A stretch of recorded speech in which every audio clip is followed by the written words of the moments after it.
누가복음 11장 14절부터 28절까지 교독합시다. 14절 제가 먼저 읽을게요. 예수께서 한 벙어리 귀신을 쫓아내시니 귀신이 나가매 벙어리가 말하는지라 무리들이 기히 여겼으나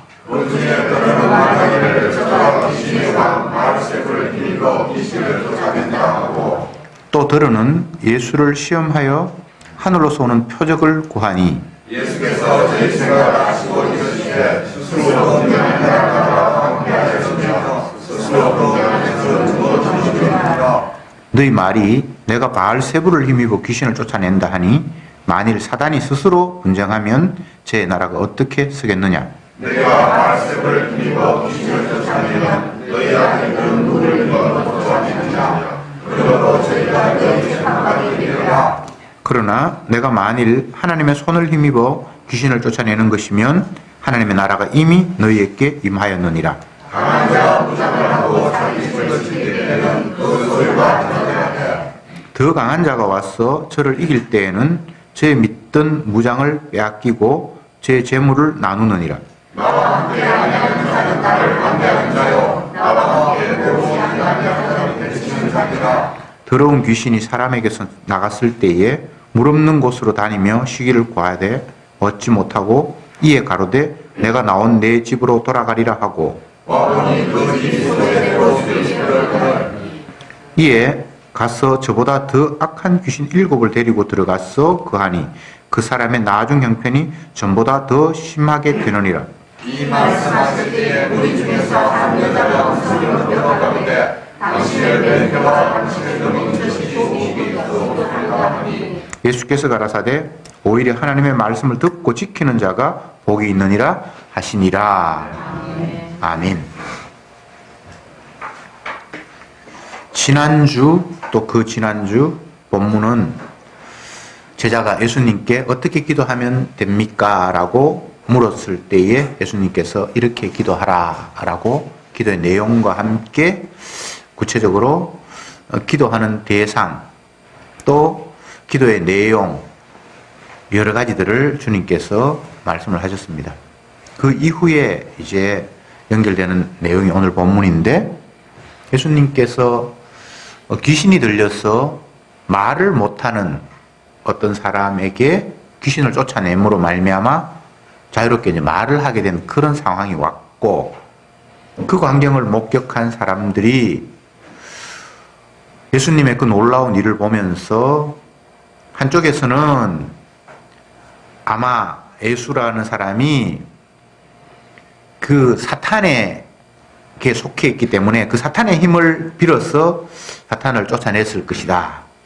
이런 식으로 예수님의 그 귀신 쫓아냄을 해석을 했고 또 한 무리는 뭔가 지금 놀라운 일이 벌어지긴 했는데 이것을 가지고 당신을 메시아라고 인정할 수는 없으니까 더 구체적으로 메시아된 하나님의 아들 된 증거를 우리에게 보여주라. 이런 식의 반응이 나타났습니다. 그럴 때 예수님께서 하시는 말씀이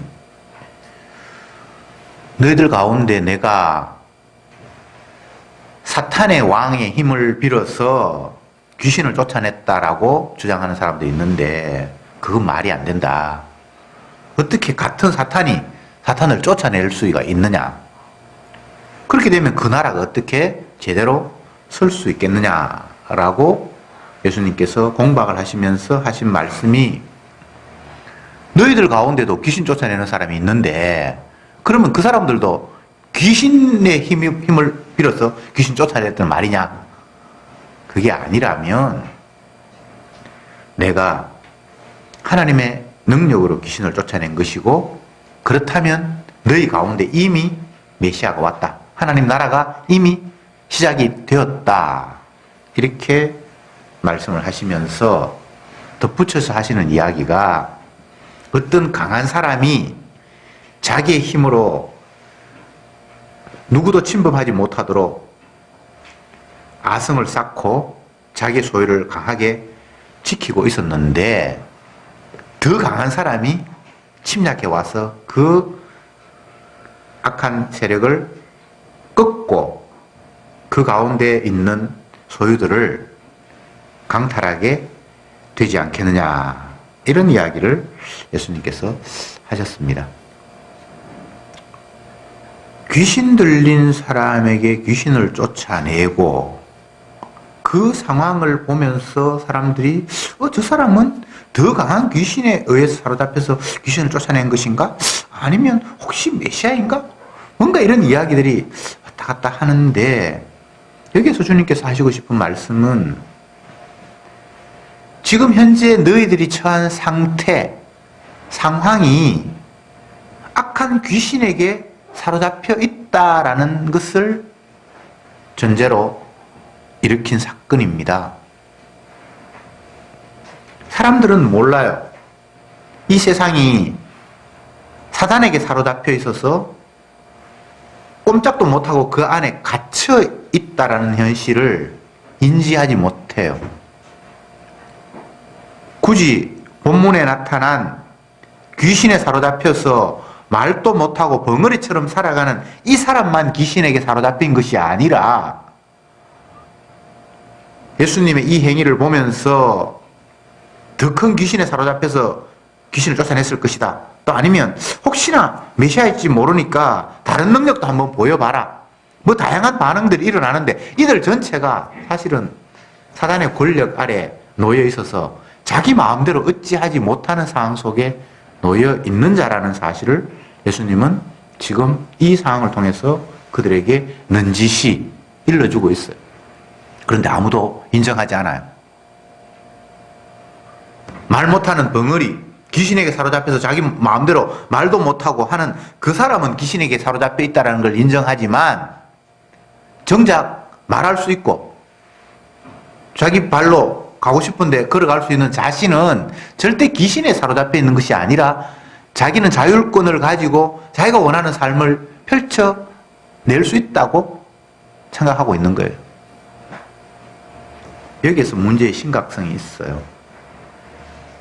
인간은 선악과를 따먹은 이후에 이미 사단이 그에게 들어가서 자기가 원하는 대로 사는 것이 아니라 사망이 우리 앞에 있고 죄가 우리 앞에 엎드려 있고 내가 원하는 삶을 살 수 없는 그런 조건 속에 우리는 놓여 있습니다. 예수님은 그 사실을 일러주시려고 이런 일들을 펼치시는데 사람들은 전혀 감을 잡지 못하고 있어요.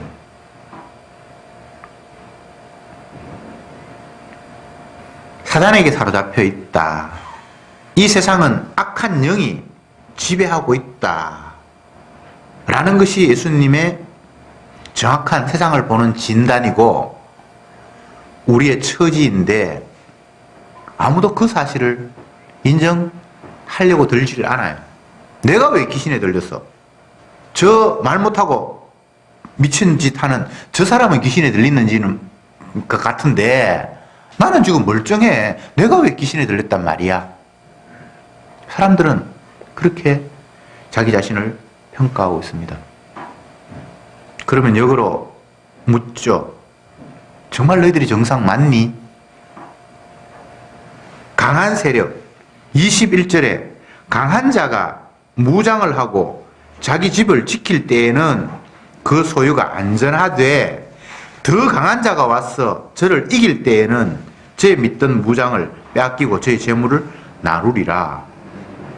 강한 자가 무장을 하고 자기 집을 지키고 있다라는 것이 이 세상의 정확한 현실이란 말이죠. 주님이 바라보셨을 때. 근데 이 강한 자, 악한 마귀가 무장을 하고 자기 집을 지키는데 그 안에 놓여 있는 자가 저와 여러분들이에요. 근데 이 강한 자가 무장을 하고 자기 집을 지키고 그 가운데 놓여 있는 자들을 억압하고 있는 이 상태에서 더 강한 자, 예수님이 오셔서 침략을 하면, 침범을 하면 그 강한 자가 더 강한 자한테 꼼짝 못하게 되잖아요. 그랬을 때 그 가운데 놓여 있는 하나님께서 원하시는 택한 백성들을 건져내는 것. 단순히 귀신이 들려서 말도 못하고 있는 그에게 주님께서 귀신을 쫓아내므로 말미암아 말하게 하는 요 한 샘플, 조그마한 한 애가 범위를 확장하면 이 세상 전체가 이 귀신에게 사로잡혀서 귀신 노릇하고 있고 자기 마음대로 어떻게 못하는 이 형국에 더 강한 예수님이 오셔서 자기 택한 백성들을 귀신을 쫓아내듯이 끄집어낼 것이다. 내가 바로 구원자다. 하나님이 나를 이 땅에 보내셔서 내가 구원자로 온 메시아다 라는 사실을 지금 말씀을 하시는 거예요. 그러면 우리는 이 예수님의 말씀을 듣고 보고 어떤 생각을 합니까? 과연 내가 이 세상 신 마귀에 사로잡혀서 꼼짝 못하는 상태에 놓여 있구나. 이렇게 받아들이는가? 그게 안 돼요. 오늘날도 귀신이 들려서 이상한 행동을 하는 사람이 들어있어요. 그게 어쩌면 정신병인지 아니면 정말 귀신에 사로잡혀 있는지 정확하게 분별은 안 되지만 보통 사람들이 보고 행동하는 것과는 뭔가 다른 그런 독특한 행동을 하면서 뭔가 저 사람은 정상이 아니다. 이렇게 비춰지는 사람이 있죠. 그런 사람을 보면서는 비정상이다. 뭔가 뒤집어 씌웠구나. 이렇게 생각할 수 있는데 그와 다른 나는 뭔가에 뒤집어 씌워 있다는 사실을 인정 안 해요.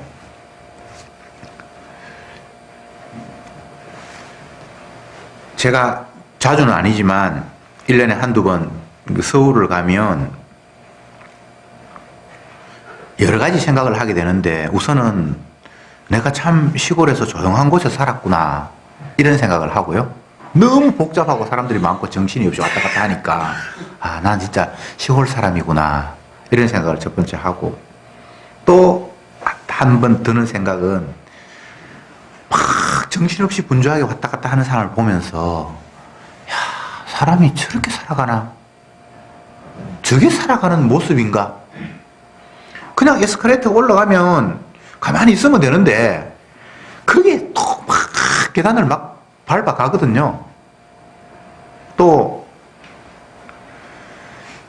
그냥 평범한 길인데 이렇게 에스컬레이터처럼 이렇게 막 전진해가는 그런 장치가 있잖아요. 거기서 그냥 가만히 서 있는 사람 없어요. 막 빨리 가거든요. 정신이 하나도 없을 만큼 뭐가 그렇게 분주하고 할 일이 많은지 정말 잘 이해가 안 되는 그런 장면을 봐요. 그런데 또 전철이나 지하철에 이제 앉아 있는 사람들을 보면 그냥 편안하게 앉아 있는 사람이 없어요. 다 뭔가를 스마트폰을 보든지 뭔가를 펼쳐놓고 뭔가를 또 열심히 하고 있어요. 도대체 무엇을 위해서 저렇게 정신없이 분주하게 움직이고 있을까? 물론 시골과 서울을 비교하면 그런 차이가 있겠지만 또 한가한 곳에서 살아가는 사람들을 그들보다는 더 열심히 설치지는 않는다 할지라도 그들 나름대로 또 뭔가를 열심히 하고 있어요. 직장을 그만두고 이제 모든 것에서부터 해방되어서 편안하게 살아가는 사람들이 아무 할 일 없는 것 같은데 백수가 더 바쁘다 이런 이야기도 있잖아요. 물론 해야 할 일, 필요한 일을 위해서 움직이는 것은 뭐 당연하겠죠. 그런데 대부분의 인간들은 보면 뭔가에 밀려가고 쫓겨가는 그런 삶을 살아요. 안 해도 되는데 남들이 다 하니까 나도 뭔가 해야 될 것 같아. 우리 속담에 남들이 장에 가니까 나는 밭에 가기 위해서 걸음을 울려매고는 밭으로 안 가고 시장으로 따라간다라는 그런 속담이 있어요. 남들이 시장 가는 이유는 내가 걸음을 쥐고 시장으로 따라가야 될 이유하고는 전혀 다른 이유잖아요. 걸음을 맸으면 밭에 가야죠. 근데 남들이 시장을 간다라는 그 이유 때문에 나도 모르게 내 목적을 잃어버리고 같이 시장으로 따라가고 있다. 요게 정확한 인간의 실상인데 이걸 영적으로 보면 사단에 사로잡혀 있는 모습이에요. 남들이 뭐 주식을 투자하고 또 아니면 땅을 사고 또 아파트가 새로 지어졌는데 그게 뭔가 하나 딱지라도 받기 위해서 걸쳐놓는다고 하면 가만히 있던 나도 마음이 싱숭생숭해서 그냥 그렇게 해야만 될 것 같은 그런 마음으로 내 의지와는 상관이 없이 엉뚱한 결정을 떡 내리게 되는 이 인간의 모습, 이것을 여론이라고도 하기도 하고 또 다른 표현으로 뭐 여러 가지가 있을 수 있습니다. 나는 내가 주인이 되어서 내가 결정하고 내가 행동하고 싫으면 안 하고 원한다면 할 수 있다고 만약 여러분이 여러분을 생각한다면 완전한 착각입니다. 절대 그렇지 않아요. 내가 모르는 엄청난 세력이 나를 사로잡고 있고 내가 원치 않은 길을 밀려갈 수밖에 없는 것이 저와 여러분들의 놓여 있는 실상입니다. 이방인이라는 그 예능 프로를 또 봤는데 한국에서 탤런트 하다가 미국에 사는 남편하고 결혼을 해서 미국에 살고 있는 사람, 이방인이라고 이제 그 사람들 그렇게 표현하는데 그 외국 사람, 한국 사람이 외국에 사서 어떻게 살아가는가의 삶을 이제 비추는 그 가운데 이 한국 엄마가 방학이 되어서 초등학교 1, 2학년 된 아이를 데리고 왔는데 아이들이 다 방학 때 되니까 학원 가고 하잖아요. 그러니까 자기 딸내미 혼자 놀 수가 없잖아요. 친구들하고 같이 그렇게 학원에 보내려고 딱 보냈는데 같은 학년이 수준이 수학이 너무 딸려서 학원에 받아주지를 않는다는 거예요. 우리나라는 다 선행학습을 해서 2학년이면 3학년, 4학년, 5학년 걸 학원 가서 다 배우는데 미국에서 공부하는 자기 딸은 공부도 잘하고 똑똑한데 그냥 3학년 수준밖에 3학년이니까 3학년 수준밖에 안 되니까 또래 친구들하고 학원에 같이 보내려고 하는데 학원에서 안 받아준다는 거예요. 그 이야기를 미국에 있는 다른 엄마하고 대화를 하니까 그 미국 엄마도 갑자기 우리나라의 수학 수준이 한국에서 보다 그만큼 떨어지는 겁니까? 그 염려하기 시작을 하는 거예요. 인간의 염려는 남과의 비교에서 나는 현재 어느 위치에 있는가라는 것 때문에 발생되는 거잖아요. 참 웃기는 인생이에요. 도토리 기재기 한다고 소경이 소경을 인도할 수 없고 만약 소경이 소경을 따라가면 둘이 다 구덩이에 빠질 수밖에 없는데 엉터리 없는 인간들을 보면서 저게 맞다고 생각하면서 내가 그걸 따라가려고 하는 이 모습 자체가 다 사단에 사로잡혀서 대형 구렁텅이로 확 지금 밀려가는 거예요. 홍수가 나서 뚝을 넘게 되면 그 물의 흐름이 어쨌든 낮은 곳을 향해서 쫙 몰려가거든요. 인생이 그런 것 같아요. 뭐 이유도 없어. 남들이 그렇게 가니까 그냥 나도 가야 될 것 같고 그리고 그 물에 섞여야만 내가 편안하고 제대로 내 길을 가는 것처럼 그런 느낌을 갖는 거예요. 남들이 다 가면 가야 하는 길입니까? 많은 사람들이 가면 그 길이 제대로 된 길입니까? 결코 아니거든요. 그래서 예수님은 이 땅에 오셔서 계속 우리들에게 들려주신 이야기가 너희들 지금 있는 이곳으로부터 벗어나야 돼. 건진 받아야 돼. 마치 노아에게 네가 지금 이렇게 살아가는 이 삶은 결국은 물에 수장되어서 죽을 수밖에 없는 삶이야. 빨리 물로부터 벗어날 수 있도록 배를 만들어야 돼. 방주를 만들어야 돼. 이렇게 이야기하시는 거와 똑같은 거예요. 소돔과 고모라성에서 하나님께서 롯에게 나타나셔서 네가 사는 이곳이 화려하고 발전되어 있고 너무나 큰 도시에서 많은 사람들이 모여서 사고 팔고 가장 부유한 도시지. 그런데 이곳은 죄로 말미암아 하늘에서 유황불이 떨어져서 다 태워버릴 곳이야. 빨리 이곳을 떠나야 돼 라고 말씀하시는 것과 똑같은 거예요.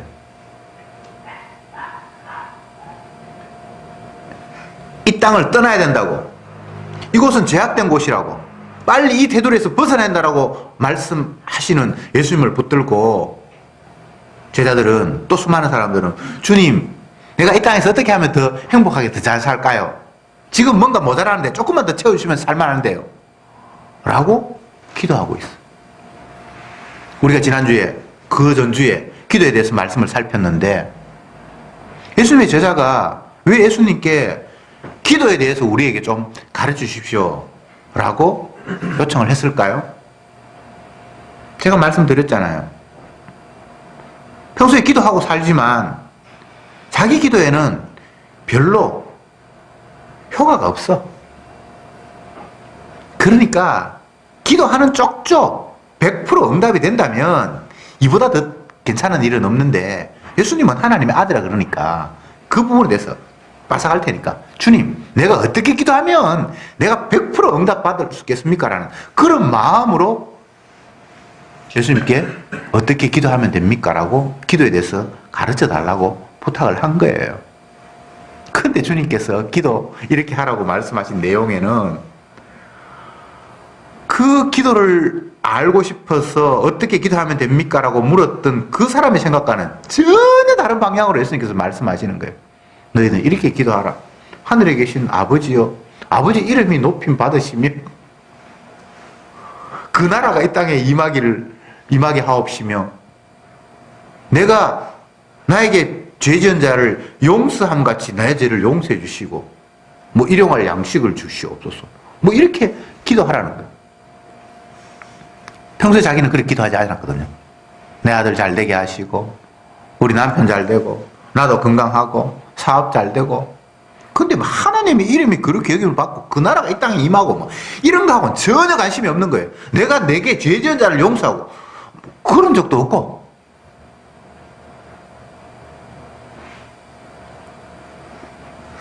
여러분,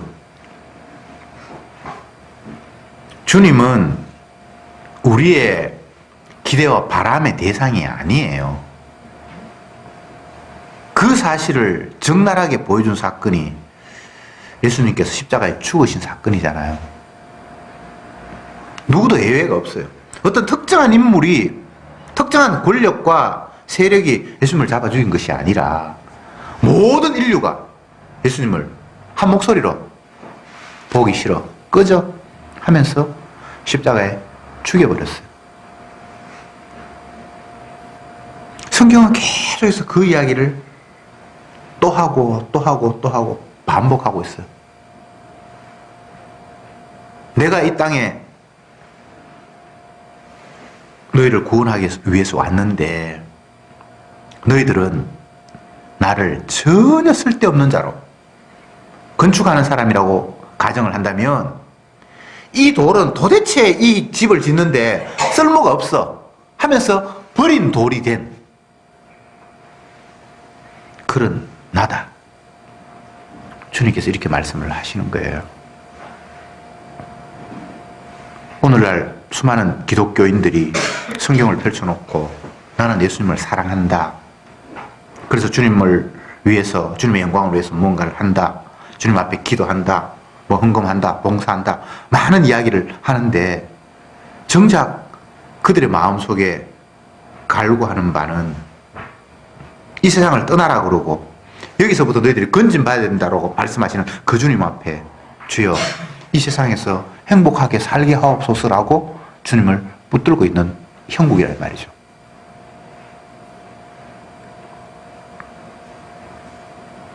만약 주님께서 이 땅에 살고 있는 우리들에게 이 땅에서 행복하게 살기를 원하면서 이 땅에 오셨으면 본인 스스로가 그런 모습으로 떠나면 안 돼요.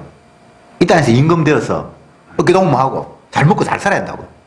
근데 주님은 비참한 모습으로 이 세상에서 용납받을 수 없는 건축자가 생각할 때에 아무리 봐도 이 예수님이라는 돌은 어디에도 쓸모가 없다고 평가되어서 버려야 하는 그런 취급을 예수님이 받았잖아요. 그러면 예수님을 믿는다고 하면 우리가 최소한 그와 유사한 생각을 해야만 주님을 믿는다라고 말이라도 걸치죠. 거짓말이라도. 나는 주님을 따르기를 원한다고 하면 주님이 오신 그 모습과 주님이 이 땅에 살았던 그 모습이 맞다라고 생각하면서 우리는 그걸 사모해야만, 그래도 조금 내가 주님 나는 사랑합니다라는 말을, 그게 또 확실한 건지는 모르지만 그래도 말을 할 수 있잖아요. 근데 주님을 사랑한다고 그래놓고는 주님과 정반대 것을 마음속으로 갈구하고 있으니까 이게 거짓말이라도 너무 표시가 나는 거짓말인 거예요. 여보, 나는 세상에서 당신을 가장 아끼고 사랑해. 그러면서 다른 여자 전화 와가지고 만나러 가고. 그건 말이 안 되는 거잖아요. 지금 우리가 예수님을 꼭 그런 식으로 예배를 드리고 뭔가를 주님을 위해서 한다고 하면서 그것이 주님이 원하는 이 세상을 떠나야 될 그런 상황으로 인식함보다는 어떻게 하면 내가 이 세상에서 더 잘 살 수 있을까를 공부하면서 기도하고 주님을 찾고 봉사하고 있다는 거예요. 주님, 내가 이렇게 했으니까 나한테 뭐 좀 주세요. 정작 주님은 이 세상에서 버림받아서 쓰레기처럼 취급을 받았는데, 주여, 나는 이 세상에서 쓰레기 되기 싫어요. 귀한 돌이 되게 하옵소서. 주춧돌이 이 세상에서 되게 하옵소서라고 갈구하고 있어요. 그러니까 이게 예수님 앞에 구할 내용이 아니잖아요. 뭔가 달라도 너무 다른 거예요. 그래서 예수님께서 하시는 말씀이 나와 함께 하지 않는 자는 다 나를 반대하는 자다. 오늘 본문에서 주님이 생각하시고 주님이 이 땅에서 취급받고 주님이 당했던 그 일과 다른 것들을 꿈꾸는 사람은 주님과 한편이 아니라는 거예요.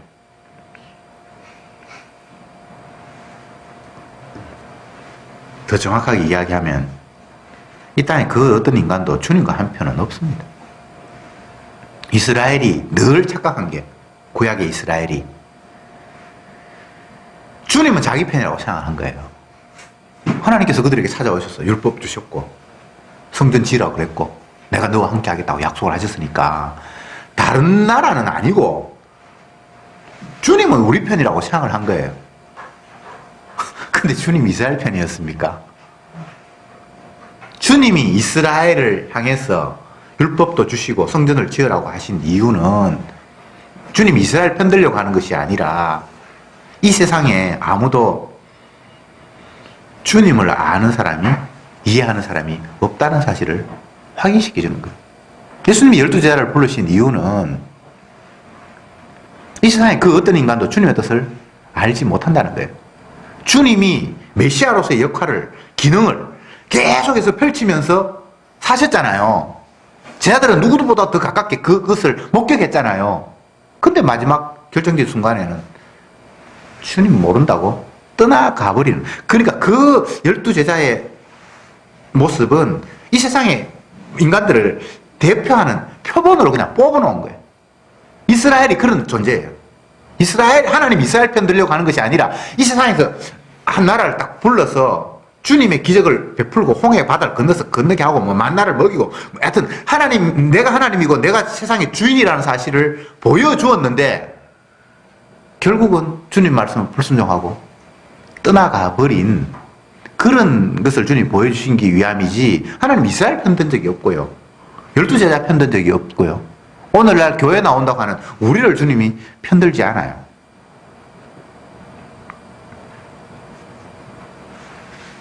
그래서 오늘 본문에 나타난 사람들처럼 내가 주님 편이 될까? 주님이 내 편을 들어주실까? 이런 헛된 생각하지 마세요. 예수님이 기도에 대해서 설명을 하시면서 마지막에 결정적인 답을 주셨죠.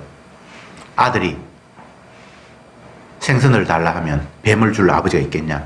아들이 알을 달라고 하는데 정갈을 줄 아버지가 있겠냐? 이 세상에 너희들도 악한 아버지라도 자식에게 좋은 것을 주는 법인데 하늘에 계신 아버지가 구하는 자에게 좋은 거 주시지 않겠냐 하면서 그 좋은 것 자리에 성령을 주신다. 이렇게 말씀하신 거예요. 여기에 해답이 있어요. 성령이 임해야 돼요. 성령은 예수님의 마음, 십자가 지신 예수님의 그 영이 성령이에요. 그걸 주신다는 거예요. 사랑하는 자기 아들에게. 이 성령이 임하면 이제 모든 상황이 보이기 시작을 해요. 아, 내가 사단에게 사로잡혀 있고 주님을 믿는다고 하면서 이 세상을 떠나고 이곳이 제약된 곳이어서 벗어날 생각을 하지 않고 여기에서 내가 더 안정되게 행복하게 살려고 주님을 찾고 있었구나라는 것이 밝혀져요. 그러면 더 이상 내가 어떻게 할 수 있는 요소는 없어요. 예수님은 성령이 임했을 때 아버지 하나님의 영, 마음이 그에게 주어졌다면 십자가 못 박히시고 부활하시는데 예수님의 성령이 성도에게 주어지면 예수님의 마음이 성도에게 오는 거거든요. 그렇게 되면 더 이상 내가 어찌하고 내가 무엇을 의지를 가지고 한다라는 그런 측면이 아니라 나에게 영을 주신, 나에게 성령으로 찾아오신 그 예수님이 하신 일을 생각하고 바라보게 되는 거예요. 그가 채찍에 맞음으로 내가 나음을 입었구나. 율법이 요구하는 바는 모든 사람이 저주받아야 된다는 걸 확정하는 것이고 성도인 우리에게는 율법 외에 다른 한 의가 찾아와서 우리를 죄에서 해방시켜 주셨구나 라는 것이 주의 영, 성령이 오면 깨달아지는 바예요. 성령은 우리의 행동을 촉구하거나 내가 비실비실 힘이 없었는데 성령이 오면 비타민처럼 힘을 발휘하는 게 성령이 아니에요. 성령은 예수님의 마음이에요. 예수님의 영이에요. 십자가의 의미가 우리에게 성령을 통해서 깨달아지게 되는 거예요. 오늘 귀신을 쫓아내고 그 상황을 바라보면서 사람들이 이러쿵저러쿵 말하고 많은 이야기들이 펼쳐져 있는데 마지막에는 예수님을 옳게 보려고 하는 사람이 이런 이야기 합니다. 당신을 뵌 태가 복이 있고 당신을 먹인 젖이 복이 있습니다. 이건 예수님이 탄생하셨을 때 아니면 임신하셨을 때 주변에 있는 선지자들이 주님을 뱃속에 있는 것들을 찬양하는 모습이었거든요. 지금 예수님이 연세가 얼마나 됐는데 나이가 얼마나 됐는데 예수님의 젖먹인 엄마가 복이 있고 지금 이런 이야기 할 때가 아니에요. 이 사람은 조금이나마 예수님과 친해지면 뭔가 될 것 같은 그런 마음으로 전혀 분위기도 맞지 않는 나 주님 인정해요 라고 이런 식으로 나온단 말이죠. 그래서 주님께서 뭐라고 이야기합니까? 하나님의 말씀을 듣고 지키는 자가 복이 있다. 나를 뵌 태가 복이 있고 나의 젖먹이는 복이 있고 지금 그런 이야기 할 때가 아니라는 거예요. 괜히 한번 친한 척해 보는 거죠. 그죠?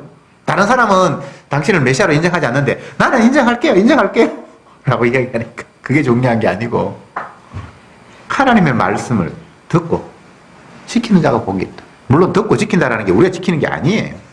이 성령이 오면 이 말씀의 의미가 무엇인지를 그냥 알아지는 거죠.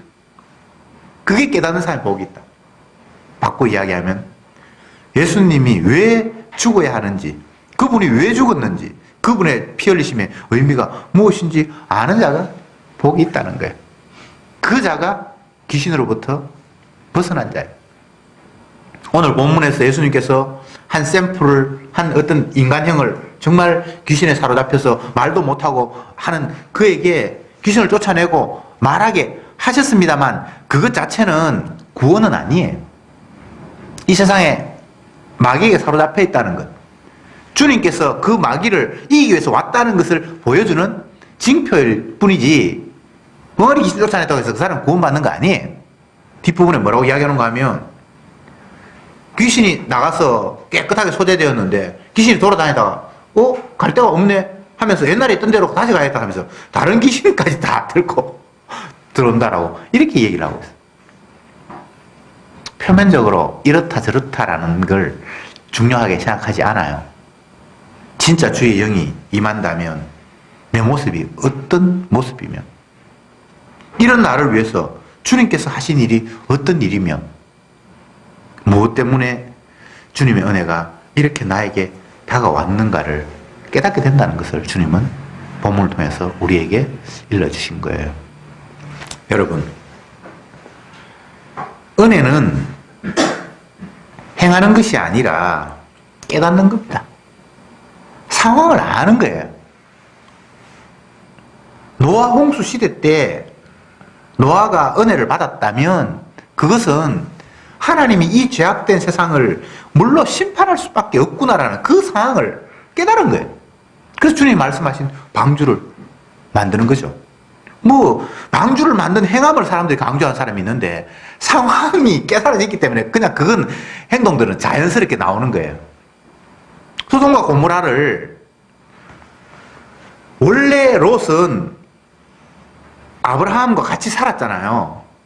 그랬는데 도저히 함께 살 수 없어서 재산권 분쟁도 일어나고 종들끼리 서로 다투고 하니까 롯에게 아브라함이 네가 원하는 곳으로 가라. 그럼 내가 반대편으로 갈게. 라고 했을 때 롯은 물이 있고 풀이 있고 살만한 좋은 곳을 선택해서 왔어요. 그게 지금 소돔과 고모라예요.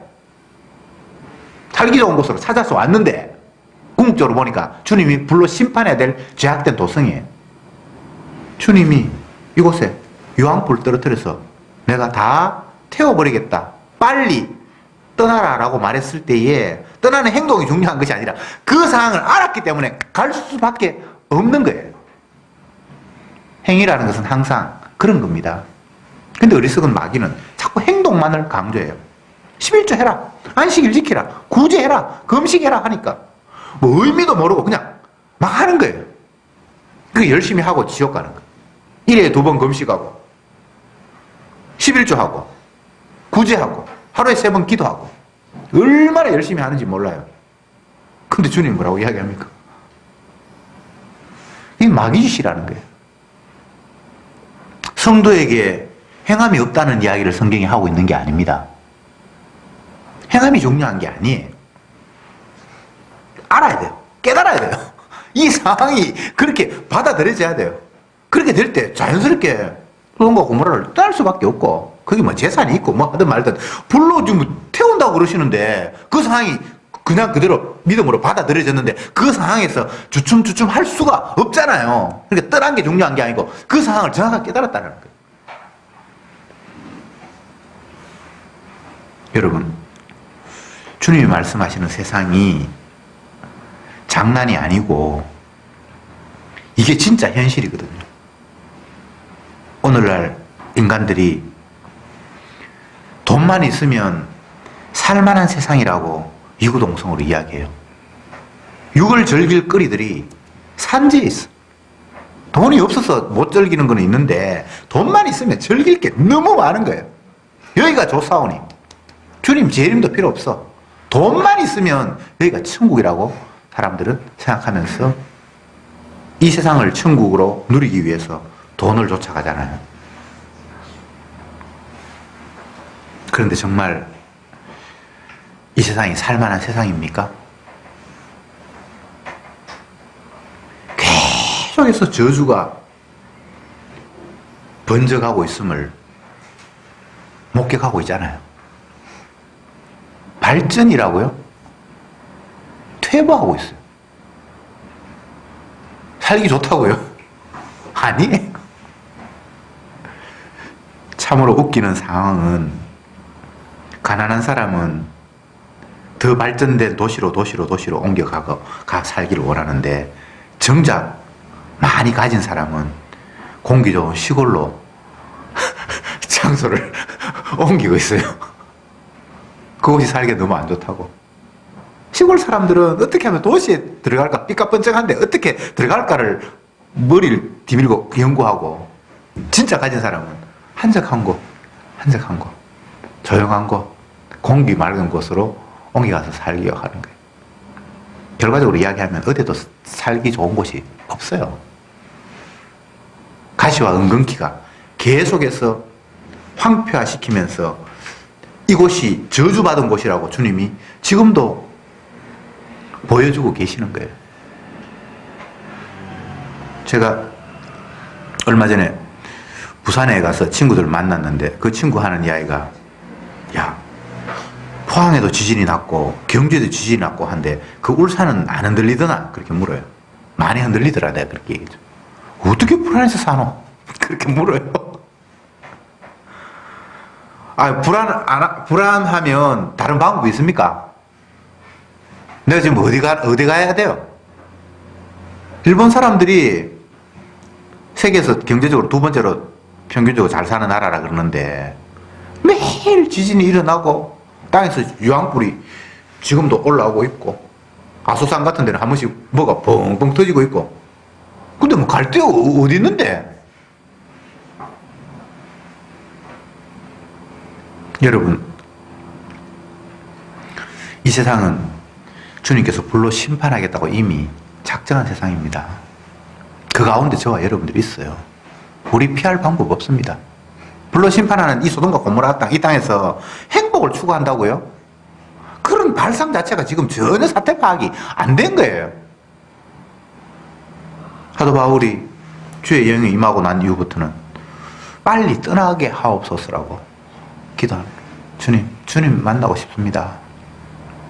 그렇지만 아직도 주님께서 나를 이곳에서 해야 할 일을 막 남겨두셨으니까 내가 할 수밖에 없지만 내 마음은 빨리 떠나고 싶습니다 라고 기도했잖아요. 그게 성도의 소망이라고요. 소망. 성도의 소망은 이 땅에 없어요.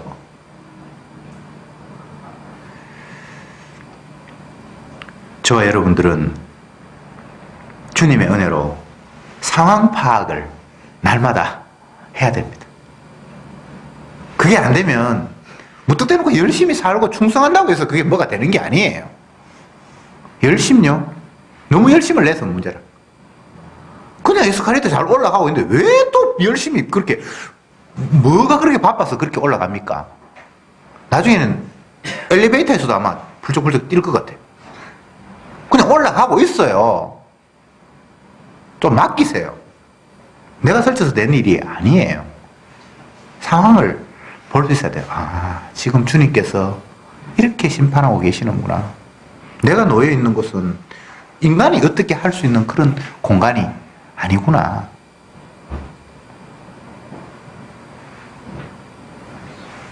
대통령이 되고 내가 능력이 있다고 대통령 비서관으로 뽑히고 청와대에 근무하는데 그 정권에 충성하지 않을 방법이 있겠습니까? 그런데 임금이 감옥을 가니까 그 밑에 부역했던 충성했던 그 사람들이 줄줄이 감옥 가는 거예요. 그 사람을 탓할 일이 아니에요. 환경이 그렇게 됐는데 내가 어떡하겠어요? 기업에서 총수가 세금을 어느 정도 감면하고 뭐 어떻게 하라고 지시를 하는데 그 밑에 있는 내가 그 월급 받으면서 이건 불의한 일입니다. 난 안 합니다. 라고 할 수 있는 환경이 안 돼요. 이게 저와 여러분들이 놓여있는 마귀에게 속해 있는 세상이에요. 그 사람들 여러분 너무 손가락질 하지 마세요. 그 모습이 마귀에게 사로잡혀 있는 나의 모습이고 세상의 모습이라고 읽어주세요. 어떡합니까? 우리에게는 방법 없어요. 주님이 자기의 영을 우리에게 부어서 내 허물을 없다고 덮어주시는 그 방법 외에는 다른 희망이 우리에게는 없습니다. 기도합시다. 주님, 오늘도 주의 말씀을 통해서 내가 처한 환경, 내 실상을 다시 한번 보게 됩니다. 우리가 꿈꾸고 소망하는 것은 주님이 멸망시키겠다고 하는 이 세상에서 어떻게 하면 행복하게 살아볼까라는 것입니다. 이것이 얼마나 주님을 욕되게 하는 일이고 주님을 분노케 하는 일인가를 다시 한번 생각했습니다.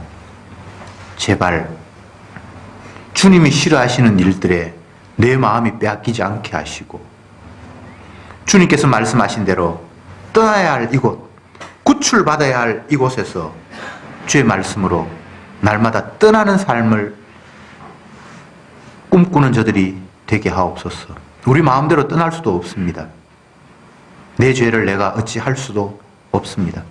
악에 익숙한 우리가 선을 행할 수 있다는 것은 마치 흑인이 자기의 피부를 깨끗게 씻는 것과 똑같다고 말씀하신 주님. 어찌할 수 없는 죄인을 주님 용서해 주시고 주님의 보혈의 피가 우리를 모든 죄에서 깨끗게 했다는 그 주님의 약속 앞에 아멘하며 그 약속만 의지하는 저들이 되게 하옵소서. 예수님의 이름으로 기도드립니다. 아멘.